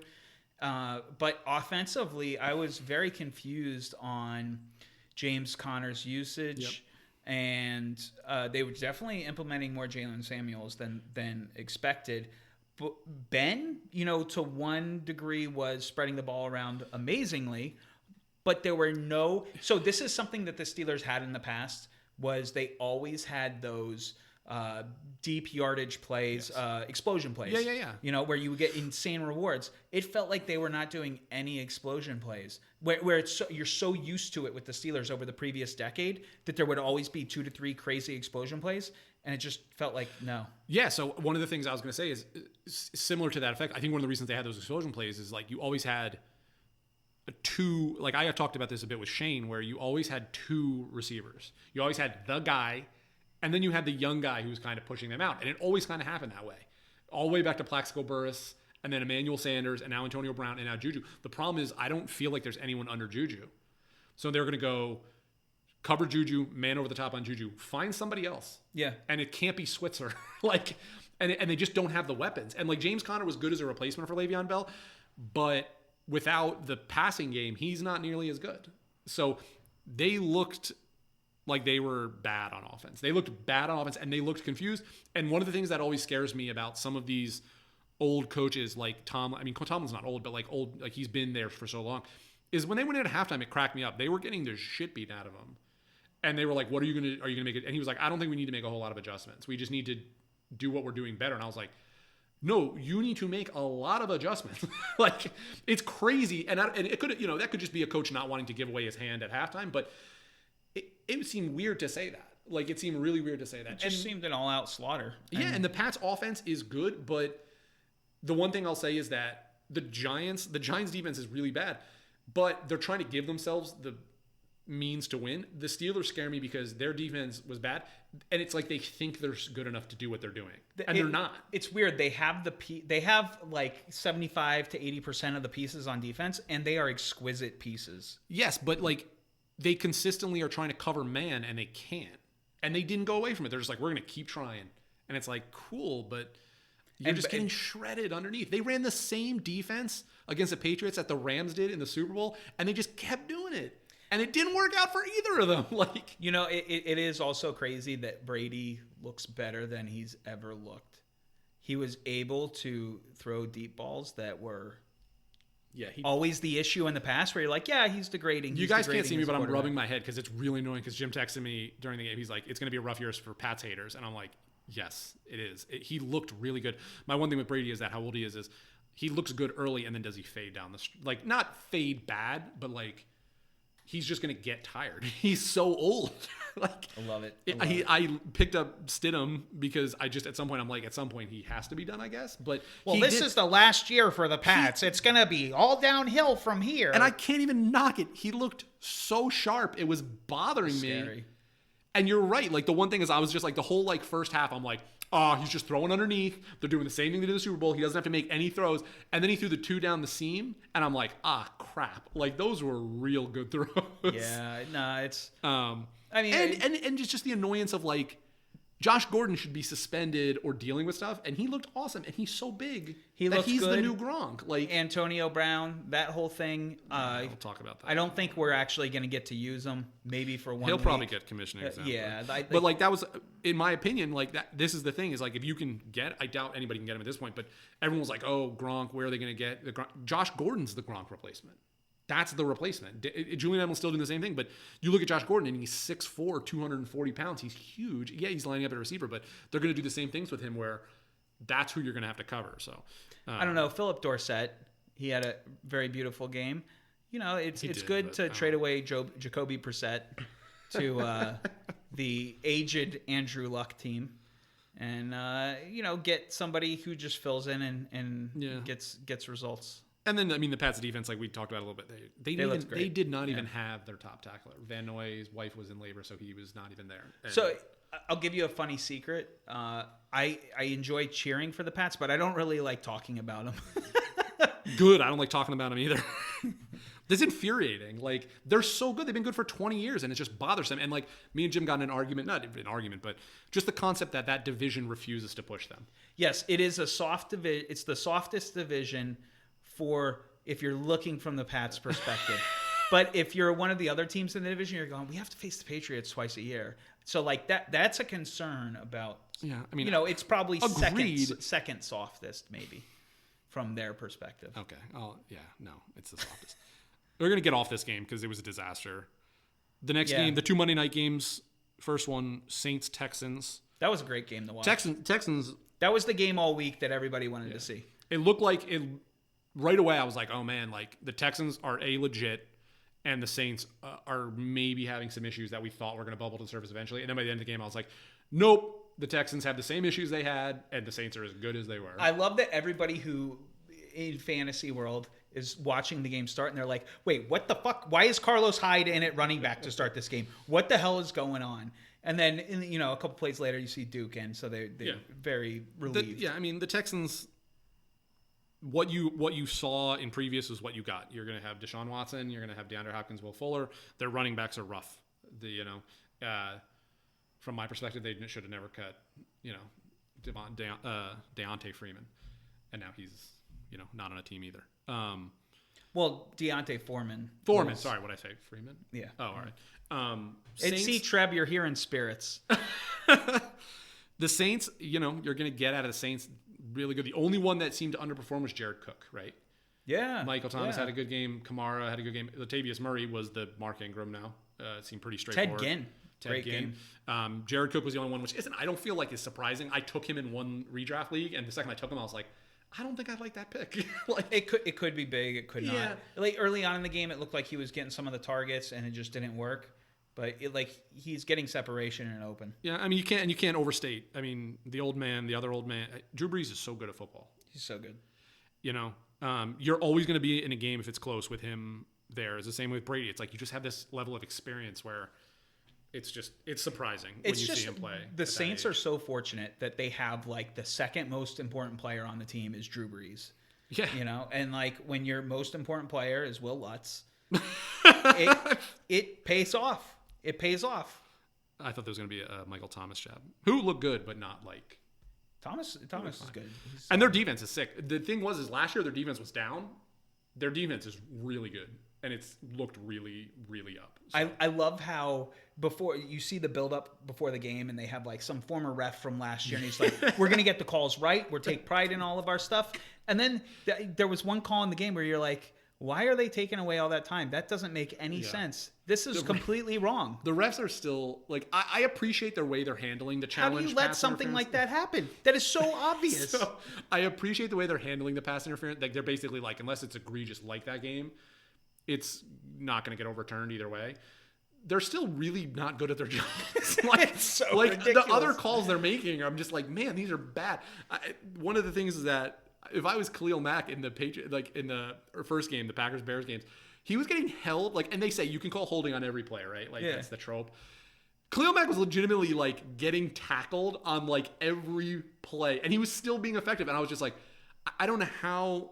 And I think it was Treb. It was yeah, but maybe Ross. The Packers O-line is pretty good. I'm like, yes, and especially when you're flat out tackling this guy and holding him, so I don't. So many of the refs are just so bad.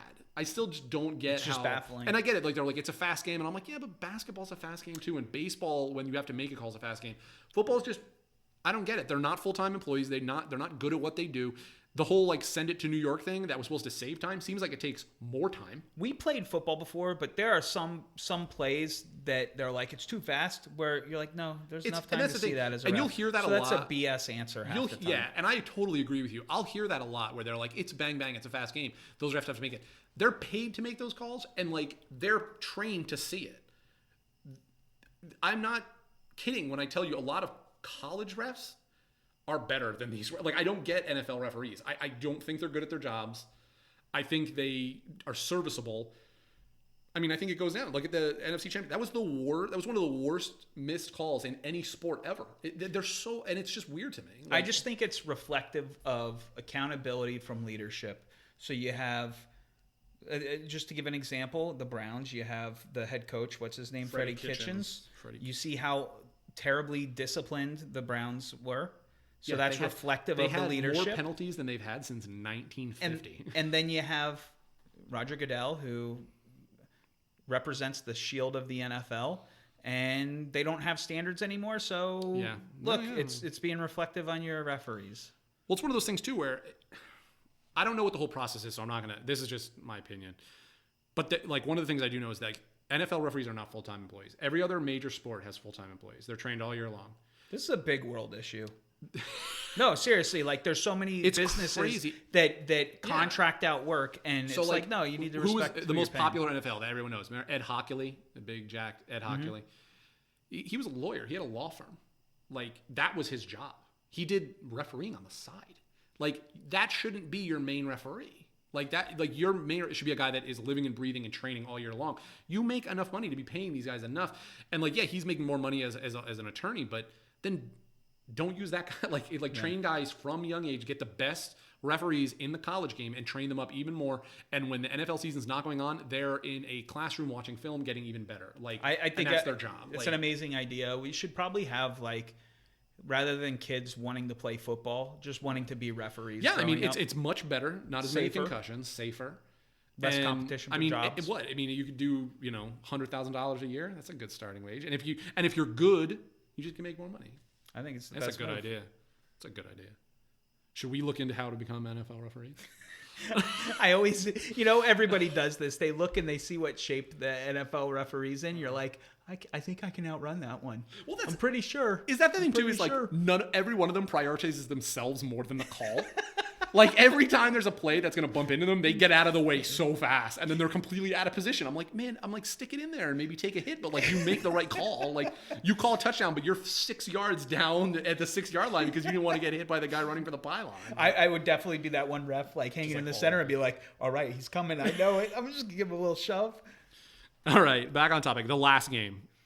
The Broncos-Raiders. Raiders 24, Broncos 16. Raiders, amazing. Like, they look good. I just blown away. Gruden, I expected a lot worse. This was the game that I picked of the week that I was like, I wasn't confident in Denver, but I expected Raiders to be such garbage. Yeah.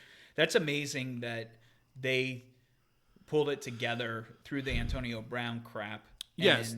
Somebody had a good point today. I forget who I was listening to, and they were like, right now, like, and this isn't meant to be bad because we have to see how it shakes out. The Raiders look like the good guys. Yeah, they look amazing. Like the Pats don't look like the bad guys yet, but they always look like the bad guys. Yeah, they always look like the bad guys. So people are going to look for reason to be bad guys. But if you have a bad guy, the good guy is the Raiders. The Raiders clearly parted with him at a good spot and did everything right. Like with his whole saga, like it was really pretty comical. Like everything he put out made him look worse. You know what I mean? Like, and the Raiders look good. And if they were the Hard Knocks team, so like everyone kind of got to know them and like liked them, and everyone, for the most part, I don't want to say everyone loves John Gruden, but like people like John Gruden. A shame, they had those 3 early draft picks. They should be better. I don't know if you heard, Jonathan Abram is out. Yep. He tore his labrum, so he's out. Cleveland Farrell didn't look great, but Josh Jacobs looked awesome. That's awesome for Adam. On him. Yeah, that looks great. And Antonio Brown leaves, and Terrell Williams looks awesome. So they looked really good. I do agree with you. Like the one thing that Darren Waller too. Yes, and that was one of those things where I was screaming from the just during Hard Knocks, like he's awesome. Like he's a really good guy, and he's such. I always say this. I've said this a couple times on the podcast. Super high quality guy. Like got clean, has been clean. He was. I don't know if you guys know the story. He was a drug addict. Basically, played the first 4 years of his career just totally strung out, and then was going to walk away from football. Got clean, came back, and now he's playing tight end and is love it. Really driven, and like that's the kind of guy you'd want in your locker room. The Raiders look good. They have those pieces in place. Like, are they going to contend? No, probably not. But they look good. And you hope a lot of those young pieces end up working out. It cracks me up that, and this is where you kind of go, like, Gruden's a good coach. Like, last year they looked bad, and like, but like Richie Incognito and Vontaze Burfict are also on that team, and they're fine. Antonio Brown was a disaster. They got rid of him, but those guys seem to be fine. And those were 2 guys. I think if you were like, hey, out of Richie Incognito, Vontaze Burfict, and Antonio Brown, who are you going to have the most issues with this year? People would have been able to choose any one of the 3, and the other 2 guys are totally clean. And they cut the guy that was causing the issue. So props to the Raiders for that. On the flip side, that Broncos offense is trash. Cortland Sutton was a bright spot. Deshaun Hamilton, like those 2 young receivers are still good. And Lindsey's the running back. It's clear cut. The Fant I didn't love Noah Fant, but I always like TJ Hawkinson more. It'll take time with Fant. Yeah. As where TJ Hawkinson was more of the finished product that you put on the field because he can block and catch. Fant only could catch. Those 2 young receivers are good. Phillip Lindsay, I've never been super high on. The problem is, Flacco's, there's a reason the Ravens went on from him. I know we're... Case Keenum was better than Flacco. Yes. And that's the thing is, I think if you're a Broncos fan, I know we have a couple, you built up this whole like reclamation project. Like this is what John Elway does. Is like we get Kes Keenum and he's good. We get Peyton and he's good. But like Flacco is kind of an asshole. Like I don't think he's listening to anybody. Like I think he still thinks he's awesome. Like and he's not doing any of the strides to make himself better. And I think it was apparent. I mean their defense is still really good, but it's not quite there as it was. It's not what it was. Von Miller's still really awesome, but Chubb's fine. Yeah, they're just not. They should be bringing in a QB. They drafted what's his name? Yeah, they drafted. I'm blank. Drew Lock. Yeah, but like I don't know if he's going to be back this year. And if he's not back this year, the Denver's going to have a serious question of, hey, we've got a top 4 pick. Do we just take our QB of the future? And here's the thing, not to cut you off. You're going to get into this where these teams, like I know no tanking, like we're not saying teams are going to tank, but you get into this fervor at the end of the year when you're bad. That like there's the 3 quarterbacks in the draft this year are huge. You want one of those guys. Mm-hmm. You want one of those 3 guys. I would take any one of those 3 guys. Like I actually, my order would probably be Tua from Herbert. Okay. But I mean, it can go either way. If you're a bad team that doesn't have a quarterback, you want one of these 3 guys, or you want to tank so bad that the next year you're so bad that you get Trevor Lawrence. Yes. That would be the ultimate plan. If Vince McMahon doesn't pay Trevor Lawrence a ton of money like to come play for the XFL. Yeah. Which honestly, that could happen. Yeah. I expect Antonio Brown to go to the XFL. But like that's the whole thing is like if you look back at the old AFL and with Steve Young, when they paid Steve Young, like and there was another one. Was it Jim Kelly? If Vince wants a focus on his league, like he can pay Trevor Lawrence anything he wants. Yeah, it's the best thing the XFL is going to do is possibly get these college players to get the money they deserve ahead of time, like at the right time, not say here I'm a slave to this Let's system. assume he's there. So he would be the next one. But this year, like if you're one of these teams, like just off the top of my head, like you're the Broncos, you're the Dolphins. Who else? So we got Broncos, maybe the Bengals, but the Bengals are going to be kind of like sneaky good. But there's not as many teams now kind of in the league where you go like everyone needs a quarterback. Remember there was that long period where everybody needed a quarterback.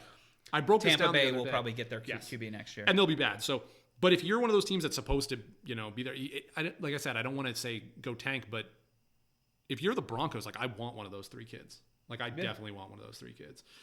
Cowboys. Yeah, but the Cowboys are going to be good enough that they're not going to get that pick. They can't get up. Oh yeah. They can't get up high enough. But yeah, like if you like, you're gonna want like those 3 players. Well, I think bold prediction now. I think the top 3 picks in the draft next year will go quarterback. Yeah, whichever team's gonna trade up. Yeah. I actually don't like Herbert that much. I like Tua and Fromm a lot. I like Fromm a lot. I don't know enough on the QBs, so I mean, whatever happens. But I'm just saying, like for the sake of argument. Run through the teams real quick. Packers don't need a quarterback. Bears, I mean, I guess. Bears might because. But I don't think they'll be in a position to draft that high because they're going to be good enough. Right. Okay, so. You know what I mean? Packers, Bears, Rams, Vikings. Panthers, nope. Skins, Eagles. The Redskins do. But they have Haskins. Even though he's going to flop. Yeah, but they're going to be committed to him. They're not going to be in a position to take another one. Eagles are fine. The Bills and Jets are surprisingly fine. Yeah, they're fine. The Falcons, Vikings. So here's the interesting. I'm on record. Vikings could.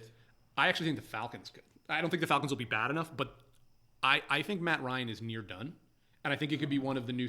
This could be a situation where they trade up with the amount of capital they have.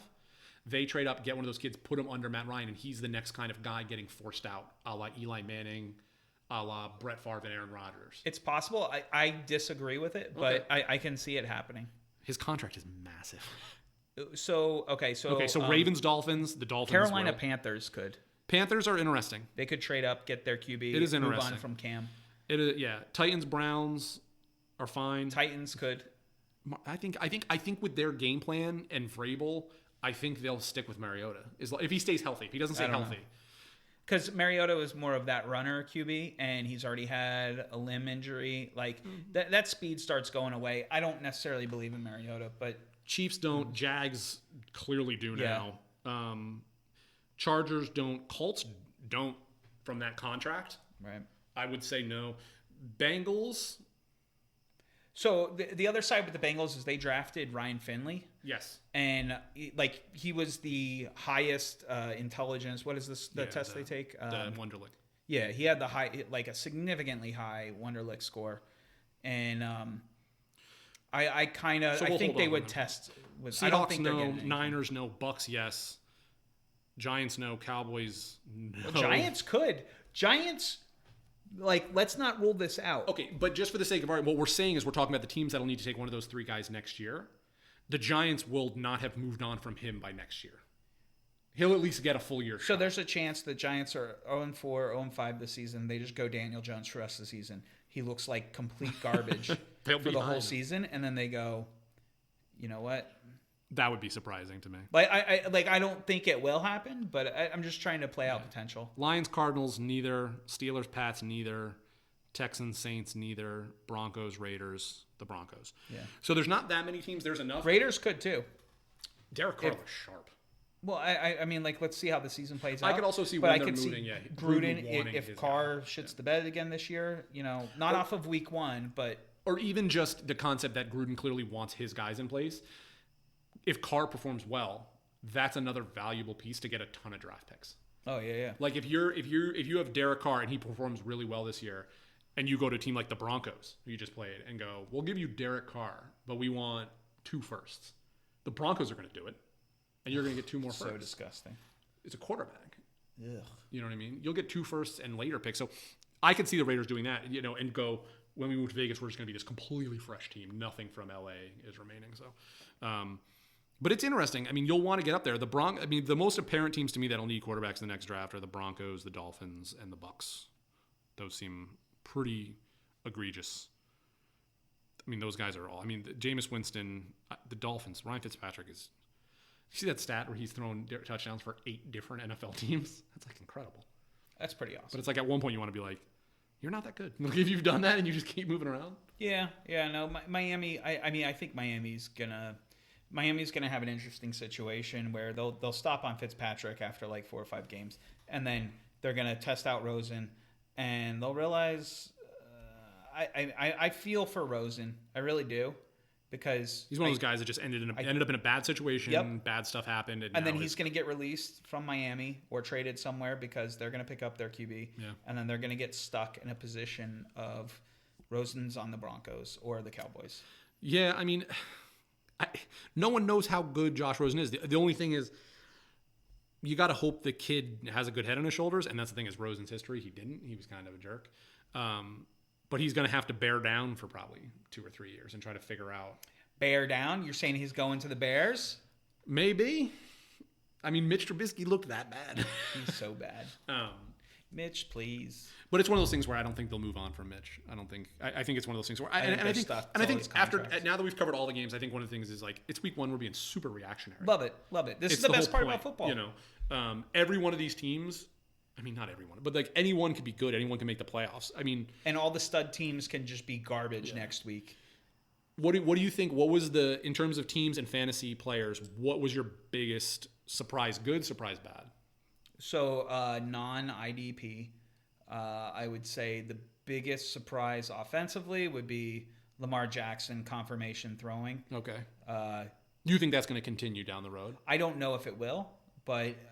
Just that was the most surprising production for the week. I'd say that's at QB. Receiver, I think Terry McLaurin, like he was on the field for so many snaps, and like it just screams of this could be such a bust, but it could be so good because the amount of snaps he was on the field. Then running back Marlon Mack confirmation was really good.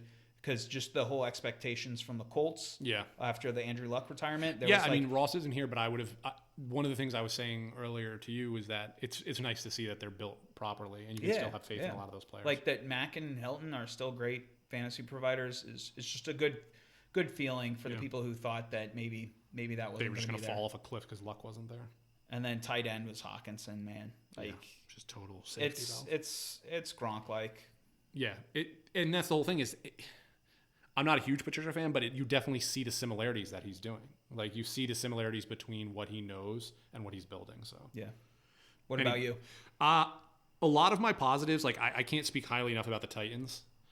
Derrick Henry, I like Derrick Henry, and I was just like, And even I played against him in a couple leagues. I didn't really have many leagues. And I was like, how long can he keep this up for? And it just worries me that he can keep it up for a while because their offensive line is massive. Their defense is sick. They're never going to have to play. Their defenses. So that might be the biggest standout of the week was the Titans defense. It just worries me that he not worries me. I mean, from his perspective and anybody who has him, like he's going to get a ton of touches and they're just going to keep pounding him. I've never been excited to watch the Titans prior to this year. Deion Lewis didn't get a ton of touches. And then the other one, I mean, AJ Brown from that game, like he was clearly their number one receiver, and he's good. Like I like both those Ole Miss products, and I think they're both going to be good in this league. I think one of the things was during the draft and going forward, everyone wanted to go, who's going to be better, AJ Brown or DK? Who's going to be good? Who's going to be bad? And it's like they can both be good. They're both going to ball. They can both be really good. So I like the Titans a lot. My biggest disappointment is just the Browns. Yeah, the Browns. Like it's so disappointing just because everyone wants to. It's one of those things where we try to root for the Browns, and everyone wanted them to be good, and we all have our own teams. We all have our own teams, but we want to cheer for the Browns together, and it was like such a disappointment because we're so hyped for it. Yeah, and you're just reminded quickly how much certain things matter in the NFL when they come out, and you're like, they got Baker Mayfield, they have Beckham and Jarvis Landry, and Nick Chubb was awesome last year, and Njoku, and their offensive line still sucks, and it's still a major issue, and you're just like, oh yeah, that matters more than anything. And it's one of the reasons I'm so stoked about the Cowboys is like that offensive line is locked up. And coaching matters. Yeah. This is the big coaching thing. This is the whole Freddie Kitchens thing. Agreed. Like you were talking about this before earlier in the week is just the lack of accountability from a leadership position. When you see penalties that much, that is completely reflective of the coach and what their disciplinary role is. Yeah, it was crazy. Like you watch that game, they were so undisciplined. Like, and that was the thing too is on defense, like that defense was good last year, and they've only added pieces. They lost Jabril Peppers, but you get Olivier Vernon, your linebacker course shirt up, and the defensive tackle looked way worse. Like surprising. It's just surprising. So yeah, the Browns were disappointing. I mean, other than that, like just from a fantasy perspective, like I would have concerns. If I'm a Gurley owner, I mean, everyone wondered what that workload was going to be. It was cut. It was cut and dry. Basically, they were rotating. I don't know if you watched enough of that game. They were just rotating like one series. So I'd be concerned there. I mean, that's the thing is Gurley was so good for so long that he still was a good fantasy option. It just wasn't Todd Gurley fantasy.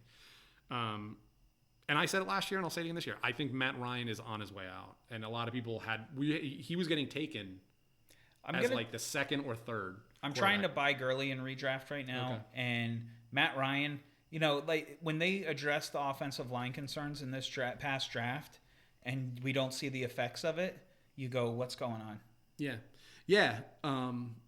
Smaller downs, which were kind of like, if you have them, Dante Pettis was the big one because I was high on him and thought because like I figured the 49ers opportunity seemed amazing. Yeah, I thought the 49ers offense was going to take a huge step forward this year. And it didn't, and he's clear. And like I said, I put a lot of value on how your coach talks and how like your quarterback talks. And it just seems like if you listen to Shanahan, he's just like, something's up. I don't want him. I don't like him.